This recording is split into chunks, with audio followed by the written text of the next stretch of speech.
All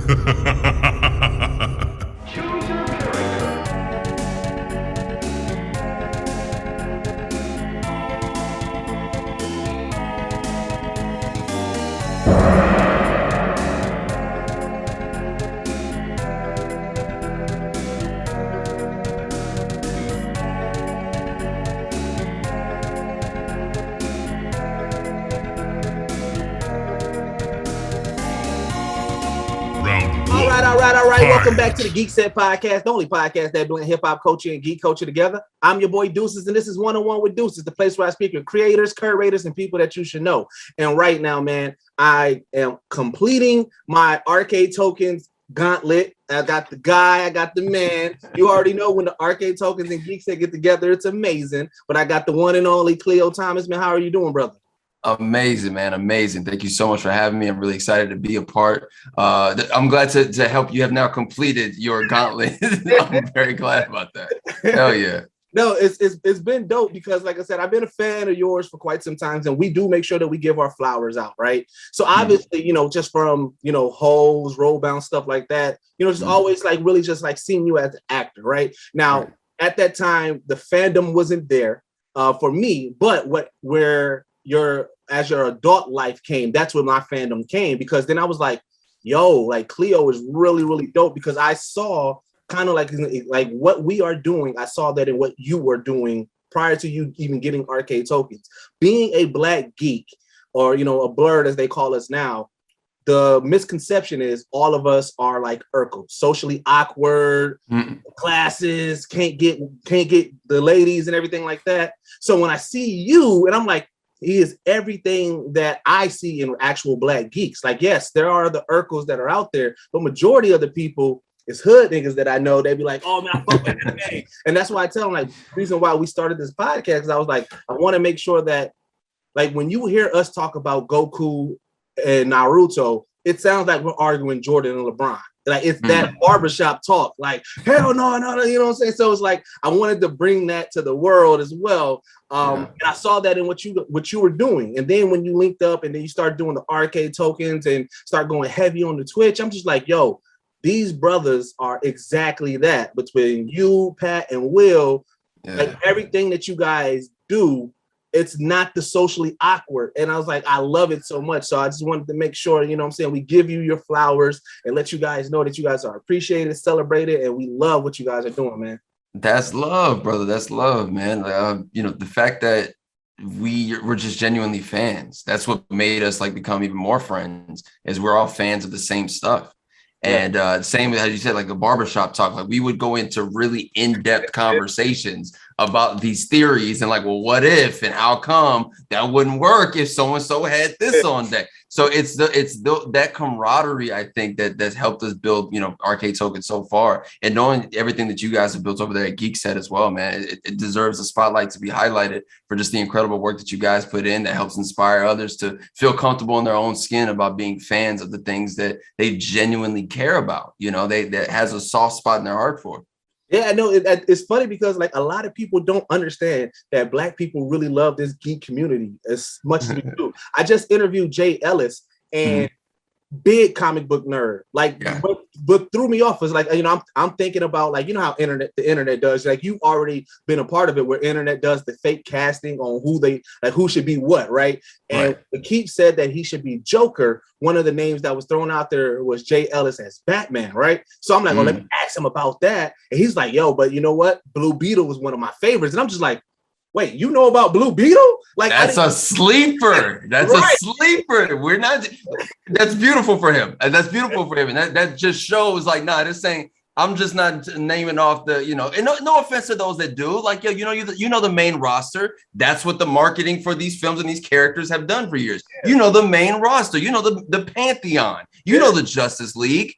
But Blue Beetle, that's a sleeper right there. Like, oh shit. But that's what I thought was super dope, because I was like, you know what? Every interview that he's going to be doing in the next few months is going to be about the final season of Insecure. Right. And he's gonna have the same talking points on each episode. But when you come to my podcast and my interview, you're gonna learn stuff about him that you didn't even know, like his comic book knowledge and everything. And that's what I love about doing with my platform, is giving that to the people who like you only know them for one thing. And it was funny because like when I posted that I was doing the interview with you, a lot of my people, they're like, oh yeah, old boy from Hoes, and you know what I'm saying, or whatever, or oh, he was in Friday After Next. And so it's like, yo, but do you know what he's been doing as of now? I was like, this guy is killing it. Like, talk about Twitch. And I wanted to get into your Twitch because I was impressed with your approach, because most people, especially, people who already had, the limelight, they would just bank off of their celebrity. Like, all right, I'm just doing the Twitch, and then everybody come. But what I thought was dope about your approach is that you researched it, you studied it probably about like a month and a half, 2 months before, and then jumped on. What was the process into going into that, and why you did it that way? So, man, you definitely did your research for me to even answer this question. So right before the pandemic hit, I was in talks to sit down and have my very own late night talk show. I sat down with a network. They loved the idea. I felt like we didn't have a young Black man as a talk show host anymore. Like, we don't have that. Yeah. And I loved what Arsenio Hall had brought to his generation. Like, that was such a great moment that people were tuning in every single time it was live to see what celebrity was going to come by, who was going to be the performance. It was dope. It was such a great thing. So I wanted to bring back that feeling for our generation, because I know it was missing. The pandemic hits. Okay, so doom, it can't shoot. And then they approached me about doing it virtually, but I felt like that took away from my initial vision of it, because it was something about the live in studio audience that made the Arsenio Hall show come alive to me. Yeah. So all the tricks and the trades that I wanted to bring to the live talk show, I brought to Twitch. Yeah, I looked at Twitch as a platform for gaming. Obviously, I'm a gamer, cool. But there was something more there. I'm like, okay, well, what if Twitch was the network and my channel was my show? Right. Not just in the sense of just the gaming aspect, but what if I created it and made it as my show? Right. So I sat down, man, and the first 2 months of the pandemic was school. I sat in front of my TV. I clicked on YouTube. I ordered food to be delivered, and I sat there and just like really like crammed all of the knowledge I could about understanding this platform more. Because, and here's another reason why I did it. Every time I would ask someone about Twitch, no one was giving me a clear answer of how it worked. Right. So like, even right now, people don't get it. Like, they don't understand. And it's unfortunate because we, at our culture, we're even right now, we're giving all of our talent and our creative ideas to social media, which is supposed to live at, but then there's no monetization there. Right. There's nothing for you. You're doing all that in hopes, quote unquote, in hopes that someone is going to see it and put the spotlight on you and then hand you some kind of brand deal or some kind of endorsement. That's in hopes. There's millions of people doing the exact same thing. So I love the fact that I was able to like, okay, let's make this transitional shift and let's start making the content in the content here live on Twitch, and then repurpose it and then spread it throughout the social media. That was my way of shifting it over a little bit. And yeah, that was my main reason for focusing and doing that 2 months of research beforehand, because it's not something that we ever had a clear answer for. Right. Ever. Like, and it's hard for people to fathom. Like, I don't get it, because we watch on Instagram and YouTube and it's for free. Why would people drop bits on your channel? Why would people pay to sub to your channel? It makes no freaking sense to them. But you have to understand this is a different culture. Yeah. What you're used to on the gram is to scroll and go. With Twitch, it's your show. So you have to treat it as your show. You're live. The camera's on, baby. The red light is on. Go. You feel me? And what's dope about that is because like that's similar to the approach that we took with our YouTube, right? So I had the conversation with Will about just like how things look. And one of the things that at the beginning of the quarantine, I had told my team, I said, look, I don't want us to lose steam. So I want us to continue. So I really started this interview series during the quarantine, but it was like, we was already like 5 months within the quarantine where I started the interview series. But the one thing that I noticed, I was like, everybody is on Zoom. However, production wise, everybody's just using the black bars, right? So I said, I am going to change that. I am going to create an overlay. I'm going to make it look like something where it stands out, right? So like I started doing that and it started getting started getting some traction. Then I changed it up. I said, all right, you know what? I'm going to lean into the geekness of it. So like once I got into season 3 of my interview series, I said, I'm going to make it look like Street Fighter. So the intro looked like Street Fighter. So this season looks like Mortal Kombat. And I said, I'm going, but like it looks like something completely different. So even though it's done through Zoom, I put that production into it because I wanted to look like something, right? And that was through me looking at the landscape. Like everybody's doing Zoom interviews. How do I stand out? Let me put that production into it. And that's the same thing. Like I got introduced more into your character. Into your characteristics traits through Zooming with the homies. I had the pleasure of being able to interview Tahir and a lot of the folks at All Def. And I remember the moment where you had I think you just had a Sony deal. And Tahir was like, what type of camera is that? But then you saw Tahir's change, right? And I love that because that's like, that's being influenced by your homies. Like he saw that your camera was crazy. And then he even said, I hit up Khleo ASAP, like, yo, tell me that setup so I can set that up. Yeah, man. It was Canon. It was Canon, bro. Yeah, Canon came. Canon came through and really, again, a lot of the things kind of just fell in line. Yeah. Seriously, bro. Like how the Canon thing even came about. Denzel Whitaker, which is an incredible actor. You may recognize him from Black Panther. You may recognize him from The Great Debaters. He's worked with some Hollywood legends, being alongside, of course, it's weird because he's worked with Denzel Washington and he's worked with Forrest Whitaker. It's just like, but his name's Denzel Whitaker. Incredible actor. He during the pandemic, he hit me and asked me to be a part of this thing he was shooting. And I would just have to do it remotely anyway. And the same thing with him. He saw everything on Twitch and he was like, yo, Khleo, like your setup is exactly what I need for this character. Can you do these lines for me really quick and just send me a 2 or 3 takes? So I sent it to him, no problem. And then he gave me a little bit more information about the project, and he said that Canon was behind it. So I asked him, I'm like, yo, is there any chance you can plug me with them because there's some cameras I've been looking at to add to my equipment list. Yeah. So he made the connection. Canon reached out. We made the deal happen, and then they came on deck to be behind my Powerline video. So all the footage captured for the Powerline video, that was all Canon as well. Yeah. And that's another thing. Like I said, with you had said in the interviews, like in the 2000s, you were all about just being an actor, but now you can be multi-hyphenated, and it's acceptable. But I think that's when you truly had your awakening, because your creativity outside, like from starting even just from your Halloween costumes, all the way up into the Powerline video, all the way up into just things that you are a part of. I feel like yes, being acting, even though that was your roots, I feel like now is like the most comfort that you've been in your career, because you are literally just attaching and doing things like, you know what, I got this idea, let's do it. Oh, you know what, I need a little bit of income, let's see if I can crowdsource it. And your supporters are so fucking dope that they're like, oh hell yeah, we want to see this. And now you are able just to create things that are iconic as hell. So I was like, that is dope just to see that process as well. It is, man. It's really something special. And, a lot of people have their break later on in life when they're adults. You know what I mean? I knew I wanted to be an actor by the age of 5 years old. Holes didn't happen until I was 13 years old. So that was years of auditioning, hitting told no, doing Friday After Next and doing a couple of commercials or things like that. And then Holes hits and then paradigm shift. Yeah. I was not aware, even shooting the film at that time, how iconic the role in the film would be. I was not aware of that.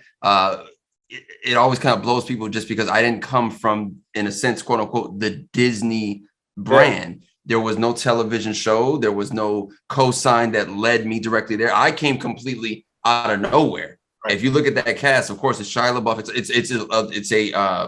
The actors that are involved are all A-listers already. Sigourney Weaver, John Voight, Dule Hill, Patricia Arquette. Shia coming from even Stevens to that, even Brennan Jefferson, who played X-Ray. He had also been in several Disney coasts with Raven Simone and Hilary Duff. He had done things already over there. I came completely out of nowhere to be casted for this role, and it changed everything forever for sure. But as time went on, during that era, you realized for me at least, I realized you were only famous for a couple things. You were either an actor, you're a musician, you were a model, things like that. Like it was very specific. But as soon as social media hit, as soon as YouTube became a thing where you could build your own, that's where things shifted.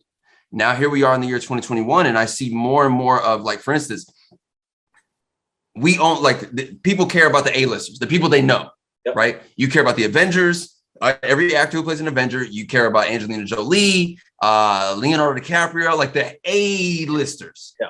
Everyone else is underneath that.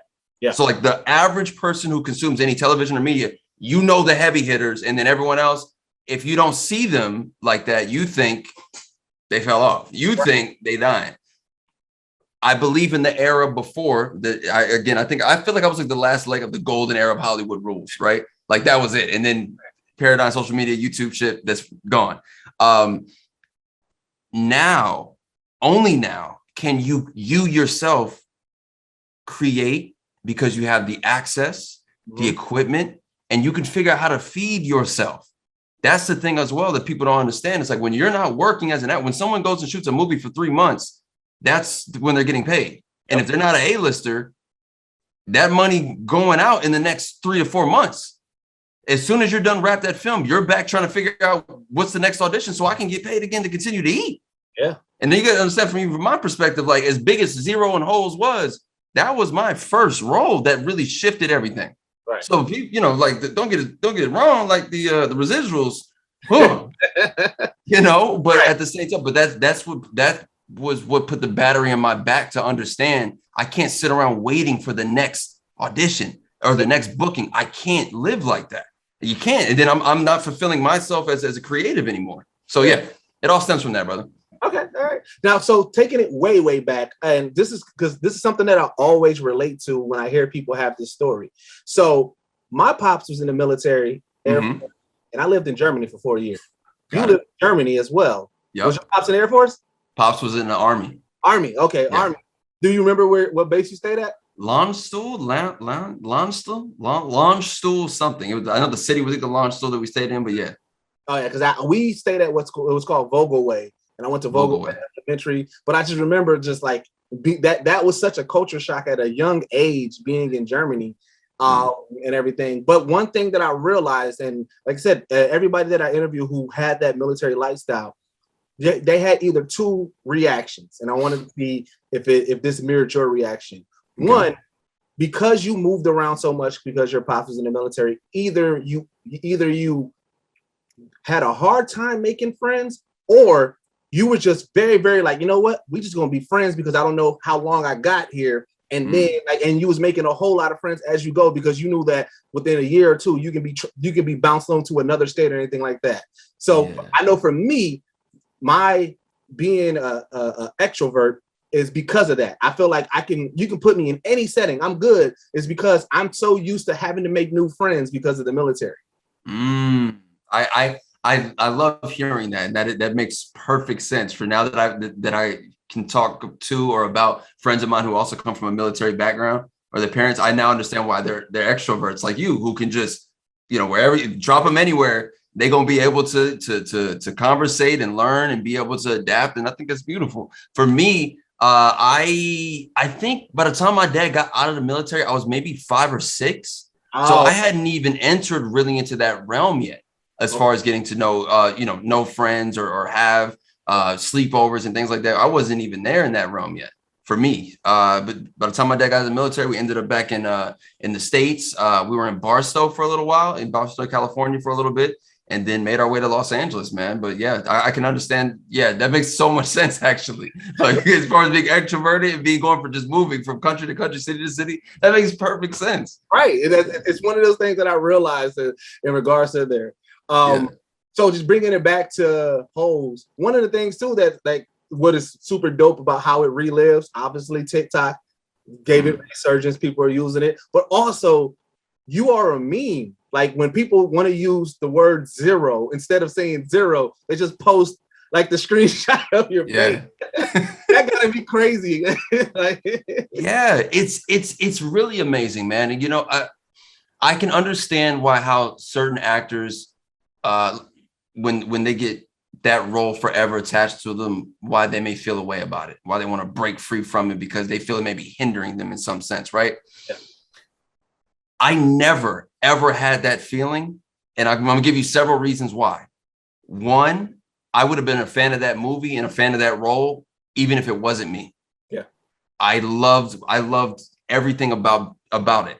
Yeah. Two, I grew up Mortal Kombat fan. Yeah. My favorite character till today, Sub-Zero. I still play as him today. Mega Man X, my favorite character from that franchise, his name was Zero, the red one. Yeah. Nightmare Before Christmas, Jack Skellington's dog, his sidekick, his name was Zero. So all of these things in the pantheon of zeros in any media, my name is up there as well. Oh, of course. And I love that. It's that reason. It's that reason. And then, I look at actors like Harrison Ford, right? To a certain demographic, he will always be either Indiana Jones or Han Solo. All the other ones he got are great, but that is either Han Solo or Indiana Jones to a few people in this world. And I think that's amazing, man. I'm the Black Harry Potter, and I'm okay with that. Yeah. And the last thing I will give you, man, is like we live in a generation where people are willing to do anything to be known for something. Oh, yeah. Yeah. Right. It's at an all-time high. That shit is crazy. They're willing to do anything, embarrass themselves, their family, like lose jobs, all for the likes and for the gram and for comments. Listen, I'm grateful that what I am known for is a character that no matter what, there's a lot of respect to that character's name. 100%. There is. He was a little I'm speaking of him separate. He was a little gangster. He wanted to fight. He's grabbing pool balls. He's choking out dudes who are 3 feet taller than him. He hitting dudes with come on, bro. He wasn't a normal Disney character. You know what? And so, you touch on a really dope point because through this process of the journey, so like it's funny because there's certain people that I talk to, they're like, man, you came out of nowhere, right? And I said, this is why. And I think that this is why I've had such good energy sent back towards my way. I've talked to a lot of people who've been in controversy, who's been in things, and I tell them right off the rip, like, hey, I know that this is going on. I'm not going to talk about that. Because here's what I am as a person in general. If I'm interviewing you, so I am interviewing you, but let's say you had some controversy going on right now, right? I'd rather you want to be the person to be like, yo, I just did this dope ass interview with Deuces. Make sure y'all check it out. Versus you like, damn it, man. Deuces tripped me up and I said some shit I wasn't supposed to say. And now I don't really want to talk about this interview. Yeah. But now the blogs may pick it up. Oh yeah, I got the clickbait. I had Khleo saying some crazy shit. But I don't like that because I'm a fan. I rather build that good cachet. I'd rather people be like, yo, you know what? I had an amazing time with Deuces on his podcast. I like that more than trying to get the clickbait title. And I realized that I'm like, there's certain people when I listen to certain things or I see how they move, they're moving for that clout. Oh, I want to be on the Shade Room. I want to get this person saying this. And I'm just like, but why? Because now you burnt that bridge. Now that person never wants to go on your show. They telling everybody that they're associated with, like, yo, I don't fuck with that because, X, Y, and Z. And I'm like, I don't want that. I rather people enjoy working with Geekset and enjoy working with me. And so it's like, yeah, this clout chasing era is crazy because of that. It's like, damn, like, yo, why do y'all want that? I can never get. I can never get that. I think negativity moves so fluidly through social media. And unfortunately, social media does have a very big control on the world. There are more people, there's going to be more reactions and more people willing to run the numbers up for a screw up than something that is a blessing. Yeah. We see it doesn't matter. It could be the most positive video, shining a light on a kid who just battled through cancer and he's out of remission. He's got his whole life ahead of him. You'll see less engagement with that than you will see on a fight video. And then you can't try to understand the logic behind it, because if you do, it's only going to just make you feel like, then what's the point? So you don't engage with it. You choose not. Me just speaking openly and try to give you any advice about it. You just brush this up aside and you still move. You still continue to move with your energy because that's exactly who you are as an individual. Deuces. The rest of this shit, let it be. They're gonna talk regardless. They're gonna talk. So another thing that I realized, and I was like, man, I want to ask you about it. So it seems like you have a really good respect for a good villain, because like, so you did Jafar, you know, but then you also said one of your dream roles is to bring Sinestro to life. Yeah. And you know what I'm saying? So, and then you also said right, well, I'm drawing a blank, old boy from Static. Oh, Ebon. Ebon, you know? Yeah. And so it's like, do you like, I guess do you just have like a respect for villains, or is like, why do you gravitate towards wanting to portray villains? I think you have a little bit more freedom to play a villain. I think that you have they all have a very interesting backstory, but just the level of freedom you get to play with a villain. You can go into some really you can make very interesting choices as an actor. Yeah. When bringing these villains to life. It's and it, you know what it also stems from? I watch a lot of wrestling. I see the IC title behind you, by the way. Oh, yeah. I watch a lot of wrestling, and I think it stems from seeing the in-ring psychology between a babyface and a heel, right? Yeah. The fact that the heel doesn't get the shine. He doesn't. He's not supposed to. Yeah. Yet you can't help but sometimes just have to take a minute to appreciate the bad guy for making the good guy look as good. Oh yeah. It's that dynamic for me that I really enjoy, man. And it's, I don't know what it is. Maybe it's something about how the facial features has grown over the years. It's like, no, I've more fit the villain than the hero. I would have so much more fun playing the hero. Well, I mean, you did really good in UALA. And like you bodied that, and I'm just like, and then I was like, I know it ain't Khleo's project, but I want to ask, like, when is the next episode coming out? Because you left it there, like, I got time, and I was like, oh man, come on, I need more. Yeah, man, UALA is big. Go ahead. I was gonna say, and that quirk, amazing quirk, like a different approach to it, because on paper, you're like, okay, so I just make him invisible. Like, why would I make my opposition invisible? But no, you're really just like, it's so much to it, and the way that you used it in UALA was really dope. Hell yeah, bro. UALA is for me, it's a badge. Like, that's something that, like, on the things that I know I've accomplished and done in life, like that's something like no one can tell me anything about. Like, I'm willing to just die on that one. Like, we killed that. Like, in my opinion, us as a team, as a unit, what we did for UALA, we set the bar and the standard for what any live action adaptation of anime needs to look like.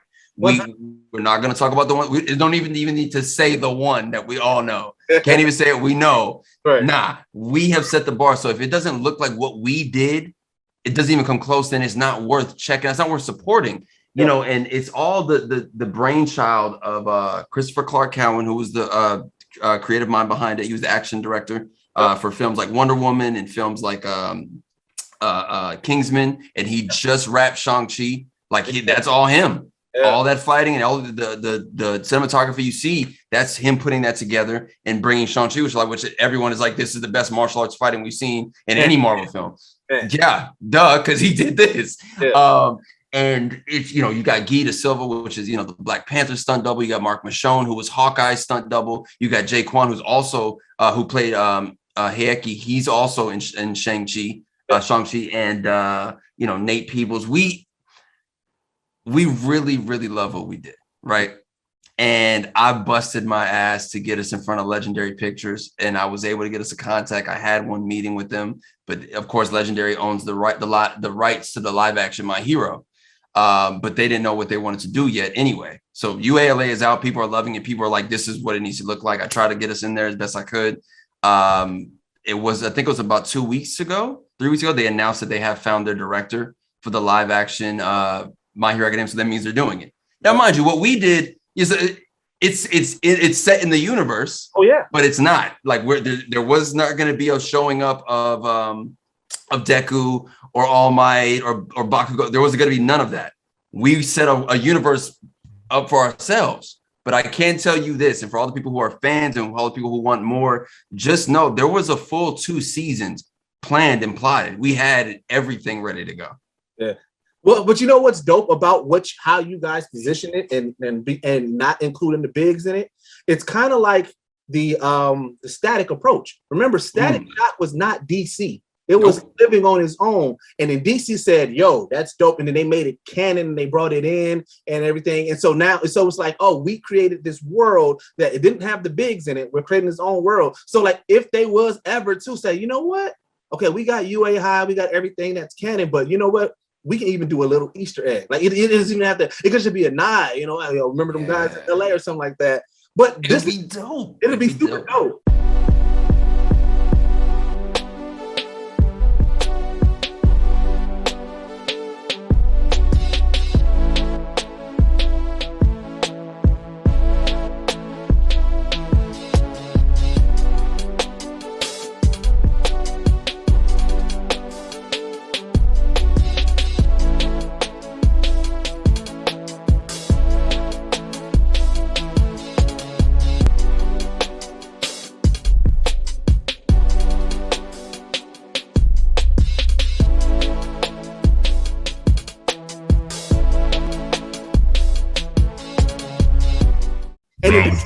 This is why I love it so much.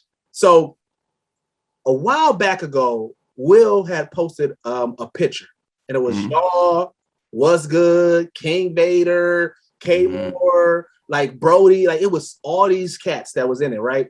Yeah. And I said, yo, that is so fucking dope. I was like, and I put in the comments, I said, in the next few years, Geekset is going to be within this crowd of people and in these pictures, right? But what I love about it is like what you guys did, right?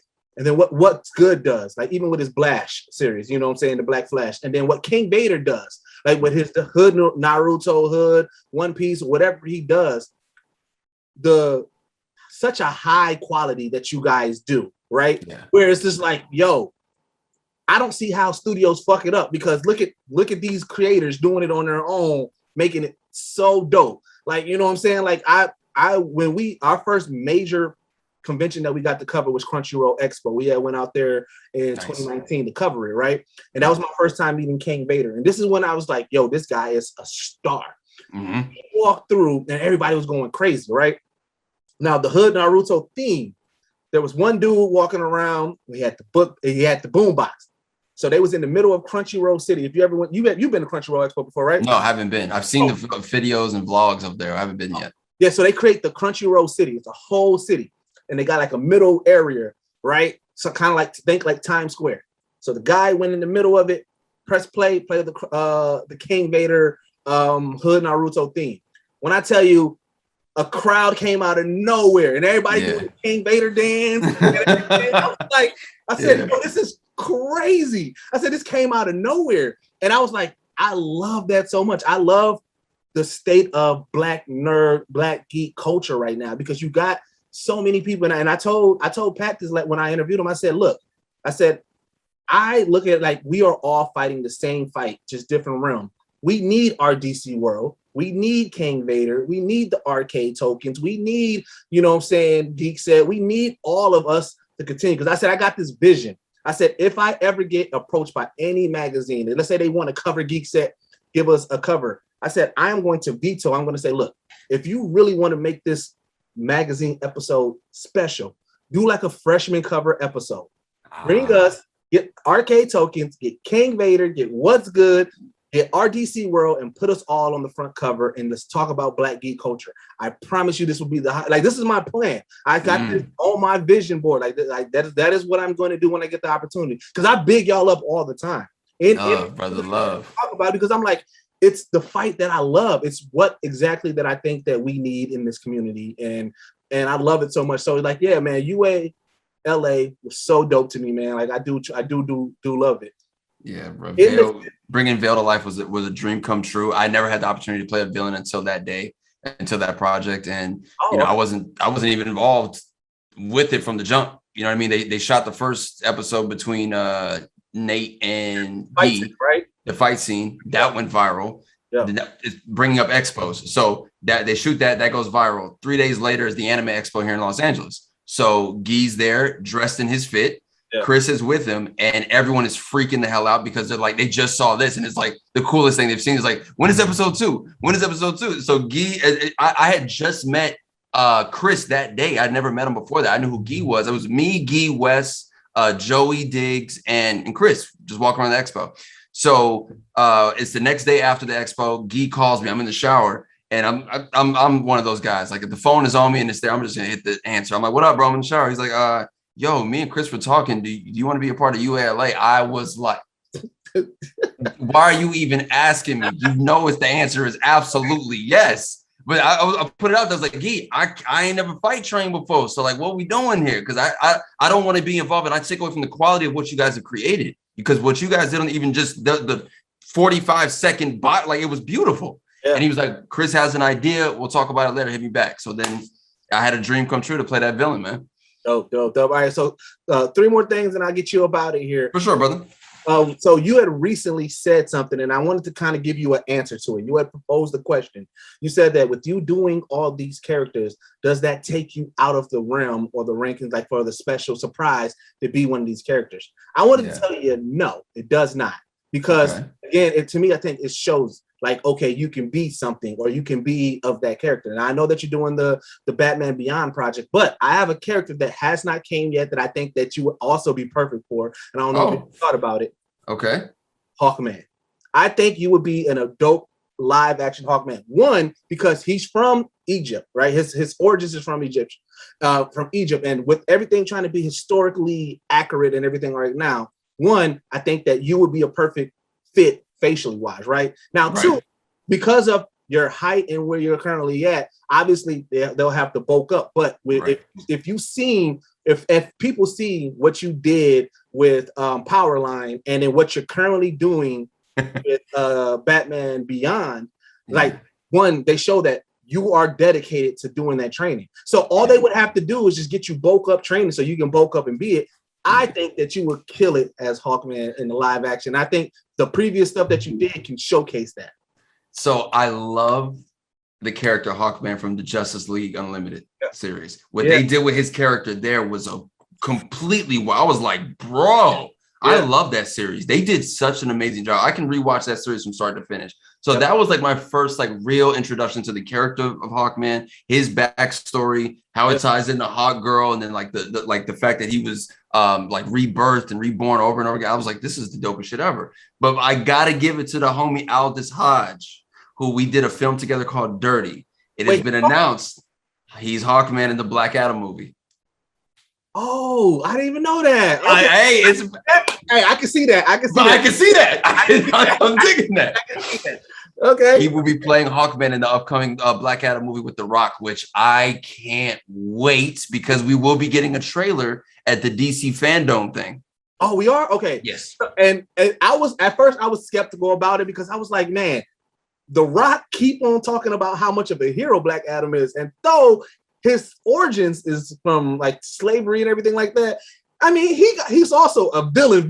Like he killed his nephew to become Black. Bro, he gonna be doing this for conduct, bro. That's one. He's gonna do it for conduct. We know that. But what I love about how even Rock is doing those, the motion posters or the motion comic posters, the voiceover he's choosing to use is like the power balance is about to change. So I can only imagine what's going on in Warner Brothers and DC's studios. Yep. Are they looking to really make Rock's Black Adam and Henry Cavill's Superman, like let that be the clash? Like those are the two titans of power now in their universe? It should be, because I mean, as you know, like I said, Justice League Unlimited, that moment, I mean, just in general with with Shazam and Superman, and then when Black Adam gets in, like that was a dope couple of episodes when they did that in Justice League Unlimited and everything. So it's like I can see that, especially you got The Rock. Like it's you have no choice but to go in when you got The Rock. Like you got Rocky. And I just gotta say, bro, like I doing Walk and Tall with growing up a wrestling fan, and then I do Walk and Tall with The Rock. And then we're sitting on the set and we're playing WWF SmackDown, right?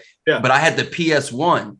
I had the small PlayStation with the flip-up screen. Yeah. So I was playing literally on set with him. Like, that's a memory that, I can't trade for anything else in this world. You know what I mean? Like, those are moments that no one gets to do shit like that. Right. But I did, and I love that shit, bro. Shout out to Rock and everything he's built, and it's amazing to see how far he's coming. Everything he's changed. He's legit changed. Somehow changing the paradigm shift in the DC universe in entertainment for me. He's the one that has proven you can do it all. Yeah. Everything. And it's going to take a while for them to accept that you can do it all, but you can do it all. Yeah. All right. So last thing real quick. So we do what we call it's 2 segments, but it's quick. We do top 5 real quick. Now, with you being a gamer, I did want to get your top 5 consoles. Top 5 consoles? Yes. Okay. Let's start. First console for sure, PlayStation. Okay. The very first PlayStation. I know I just mentioned the PS1, but PlayStation is for sure my favorite console. Let's go from the very first PlayStation. I want to jump to the PS2 for my number 2 console for sure, because a lot of memories on that PlayStation 2. So many Kingdom Hearts, Final Fantasy X, The Bouncer. Wow, I just named like 3 Square Enix games in a row. Def Jam Vendetta, NBA Street Volume 2. Like those are all that era for my life. So boom. So you got PlayStation 1 is your first one. PlayStation 2 is for second one. I'm gonna switch it up and go Xbox 360. Okay. For my number 3, and the reason for that is Gears of War and Dead Space for me were really, really great games that I killed. Number 4, PSP. I'm gonna switch it up. I'm gonna go PSP. Okay. The PSP. Although I just got myself a Nintendo Switch Lite, and I gotta say that might be the most perfect handheld gaming console ever created. It fits perfectly. Like that's what I think a portable console should be. Like no knock to the Switch, I love it, but that Switch Lite. My favorite is still Game Gear, but I can still see why. I'm gonna give you my 5th, and then I'm gonna ask you about the Game Gear. My 5th is the PlayStation 5. Very quickly, it's sitting right here to the right of me. I got it. I love it. It's a beautiful piece of hardware, and we just had the PlayStation State of Play today where they showcased. Did you see the showcase?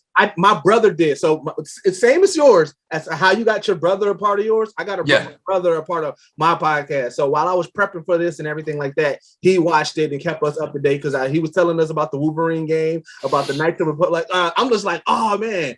I was like, I didn't get a chance. I'm gonna watch the replay, but yeah. I'm not gonna tell you, I ain't gonna ruin nothing for you, but as soon as you're done watching it, I want you to tweet me so me and you can have our moment about this thing that they put out there that's coming.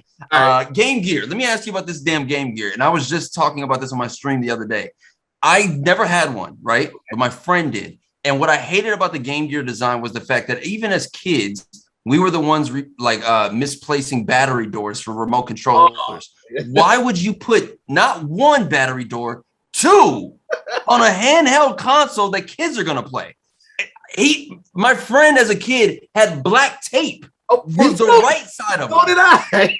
Because you were misplacing the battery doors. I used to have to keep my fingers pressed up against it, which takes away from actually enjoying the game and focusing on the screen that this damn small in the middle of it. Okay, that is true. That is true. But the game is still solid. Okay, I'm mad that we got so much little time, but go ahead. Let's rock. Come on. One thing that I really love about you just in general is that you live in your hot takes. So obviously last year, the biggest thing was the Blue Box mac and cheese. Like that was the biggest thing. And I was like, I was in the comments yelling at you like, bro, what? Now, and then I think it was probably 2, 3, 4 weeks ago or something like that. Like you came for 3 ninjas, and I said, bruh, what is going on? Like you live in your hot takes. I do, man. I'm very opinionated about certain things. Like there's certain things that if it doesn't sit right with me, I'm gonna call it on it, and I'm not willing to waver because I'm just like, no, y'all are tripping. Like the 3 ninjas, I'm like, I don't get it. I never liked it as a kid. Rocky, Tum Tum, and Cole. Yes. Well, so here's the thing that I realized, and I just had this conversation with my podcast. I said, I feel like ninjas aren't popping no more. I said, back in the day, think about it, Surf Ninjas, 3 Ninjas, Ninja Turtles, Karate Kid. It was all about being a ninja. Yeah. Back in that time. Nowadays, nobody really cares about karate. I'm like, when did that not become cool? Like I thought, I wanted, there was multiple years for Halloween that I'm like, oh, I want to be a ninja. This time I'm going to be a black suit ninja. Next time I'm going to be a white suit ninja. Like I was a ninja all the time. And I'm just like, nobody cares about ninjas no more. No one cares about ninjas no more. I think I gotta think it's everyone just wants to be a superhero now. Period. Everyone just rather be a superhero and have the power. They'd rather just not. Training. Why do I gotta train to be a ninja? For what? No, I got powers. I can fly. which is cool, acceptable. But yeah, like a ninja, bro, in the ancient arts of ninjutsu, the sleek black look, eyes the only thing you see. Come on, that was fire. Shinobi back in the day. Come on. And that's one of the reasons why Three Ninjas was so cool, is because they were kids. Remember, at that time, we like, oh, we can be kids and fight villains. Like, that's why we thought it was so cool, man. I went back and gave it a little viewing, and I was like, am I tripping? Nope, I'm not. This shit, I didn't connect with it as a kid at all. I don't know what it was. I don't know what it was, bro. It did not connect with me. And like, here we are years later, knowing that it still has a very passionate fan base behind it. It's only a matter of time before we get a reboot of that series. It's gonna happen. They're gonna run it up again. You know what ninja movie that I loved that was my jam? Which one? I don't know. Have you ever watched Surf Ninjas? No, but I know about Surf Ninjas. I know because the dude who's on the poster, I'm like, I've seen this guy, and then it turns out I think he's the same guy from Ninja Turtles 2, the pizza delivery guy. Actually, yeah, it's the pizza delivery guy, but he also was Michelangelo in Ninja Turtles 1. Right, he was in the suit. This is true. The suit, yeah. So all right, so let's get into the last. I got one special question that I wanted to ask you, and then we'll get into the last, which what we call recommendations. Let's do it. With what ifs, what ifs is going on and things like that. Now, I know that one of your favorite characters is Vegeta. I wanted to get your take. What if Vegeta was the one that was sent to Earth, bumped his head? How do you think that storyline would have went? Instead of Goku? Oh, that's crazy. That's a crazy question, because he bumps his head. He forgets that he's the prince of all Saiyans. So that pride, in a sense, is gone. So then we'll give him the same exact upbringing as Goku, the same exact way, right? But who comes down? So then Raditz comes, and then that battle between those two. I still see Vegeta beating Raditz, but I don't see Vegeta getting the Bulma or the Chi-Chi connection ever, really. So then is he just a solo dude the entire time? Well, see, that's what I was theorizing as well, because I was like, even if he bumps his head, like the bump the head just forgot who he was. But like Goku still was just like the happy kid. So Vegeta still would be like Vegeta, like Vegeta, like that kind of anger, kind of like like short tempered and everything. So I was like, that would be a crazy what if you had to flesh that out. Will Ferrell from the Arcade Tokens has always said that he wants a story of he would love a movie or a small series about Vegeta's upbringing, like being underneath Frieza. Right. We want to see more of the the unfortunate planets that had to be conquered, the extermination of certain things. Like he wants that. And I agree. Vegeta is my favorite character, and it was very recently he may have gotten a new form, and then the very next chapter the form was not. I was just like, they always do that too. I'm like, man, just give him one. Just give him one. So here's a couple of things with Dragon Ball that I've always said. So obviously GT is kind of revered. Like people don't want to talk about GT, but there was two things that came dope from GT. Cool. To me, Super Saiyan 4 form is still a dope ass form, and Baby was an amazing villain. Like, he was an amazing villain. So I said this is how they can, because like they're kind of going back and making things canon. Because if you've been reading the manga, you talked about like the new form of Vegeta, but the new guy, his story is similar to kind of to Baby's about what they're telling in the manga, like which is dope. And so I said, here's one way they can make Super Saiyan 4 canon is one, we haven't got a new form from Gohan in a while. Just besides Ultimate Gohan, he really hasn't leveled up. So he can still, or like Goten or Trunks, like Kid Trunks, they can bring that up. But two, I said, we need to give Vegeta his shine. I said, one, Resurrection F was supposed to be his moment. And they did that whole bull where they had to rewind it and everything and then let Goku win. And I was like, fam, give Vegeta his moment. Like, one, he should have been the one that got that final moment against Frieza. With all the history, he should have had it. It should have been him. It should have been him. And I'm just like, I don't get why they won't. They keep on slighting my mans, man. We gonna always ride for Vegeta, bro. He deserves it. Stop playing with him. Y'all keep pump faking with it, bro. Yeah. Stop this, man. All right, so let's get into recommendations. It could be either something that you're watching, you're reading, you're listening to, but something that you think that our fans should check out. Okay. Recommendations. Invincible. If you haven't checked it out yet, you're tripping. Yep. It's oh my God. Like it. I've watched that series now back to back like 4 times. Like I've watched it completely, and then I watched it like legit paying attention even closer. And then went and did my research. Like I knew about the series, I just never followed it. So then going and actually reading the differences between what's going on in the animation and what's going on in that happened in the comics. Like there's a lot of great stuff over there. I'm excited to see season 2. I'm excited to see season 3 of The Boys as well. The Boys is an amazing thing to go and check out. I'm excited for Jensen Ackles because I know that he's been wanting to be a hero since Supernatural. So now he's going to be a villain in season 3 of The Boys, but I'm just excited for him to be able to suit up and do something. Yeah, I agree. They did announce that they're in early talks for live action adaptation of Invincible, which is I look at The Boys immediately and I'm just like, okay, well, it's The Boys-esque, right? But I don't like the fact that we may not get J.K. Simmons as Omni-Man. I didn't even think about that. Yeah, but like J.K. is ripped. We've everyone seen the picture in the gym. He's swole as hell. But do we see him as? He's so amazing as Jameson, Jay Jonah.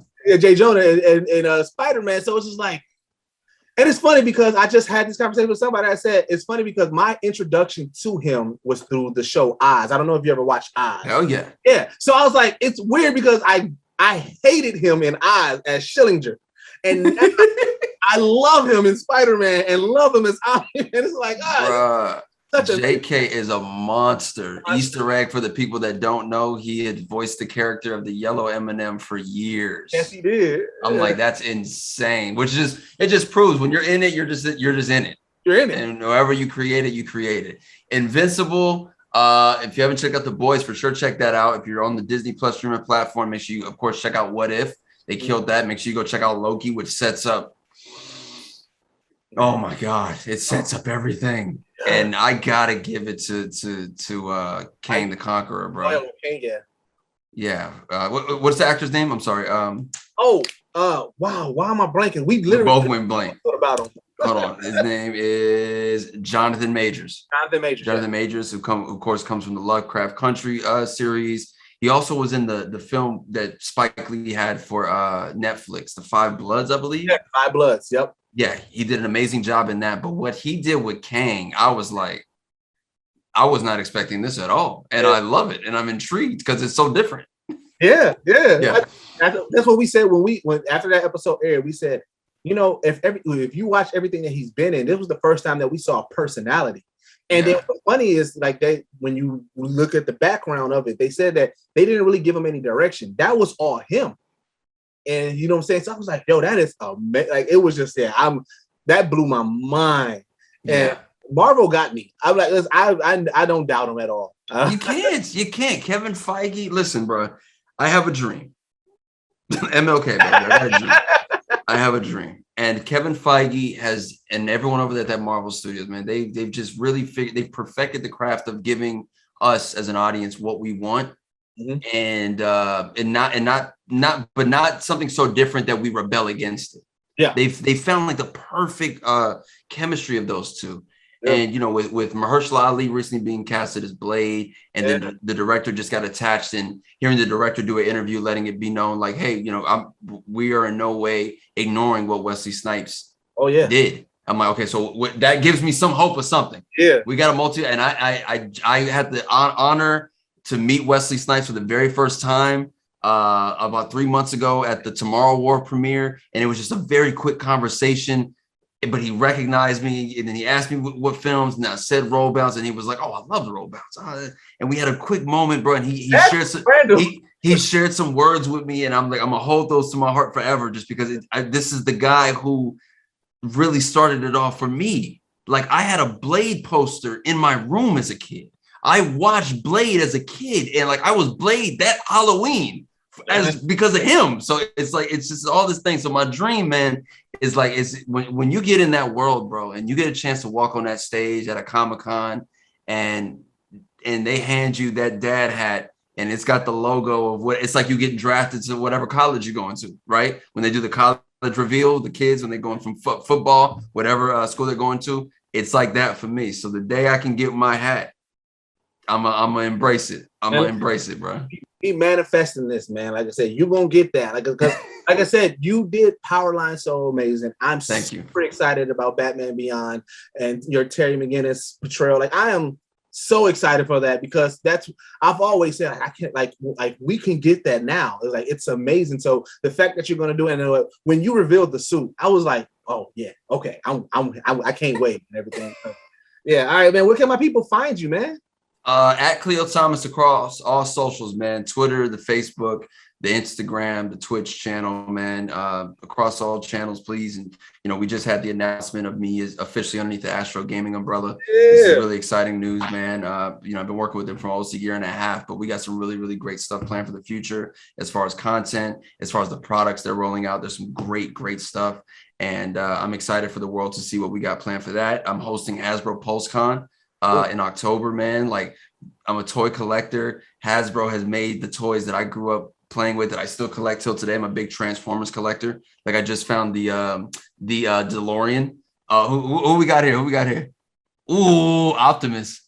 Yeah, brother. I'm a big Transformers collector because you get 2 toys in one. Like that's the coolest thing ever. So yeah, go ahead. I was going to say that's also another amazing thing of us living in this world. So we built our studio. And our studio is filled with geek stuff. So it's like now we got a whole reason to we're dropping our first unboxing video tomorrow. But it was like now we got an opportunity to just buy more toys and fill it up. Like we have so much geek stuff in here. And I know that you guys have geek stuff all through, arcade tokens and everything. Yeah, so brother. Like, yeah, man. So yeah, hosting Hasbro PulseCon in October, man. Some really great reveals for Transformers, for Dungeons Magic the Gathering, for G.I. Joe, for Fortnite.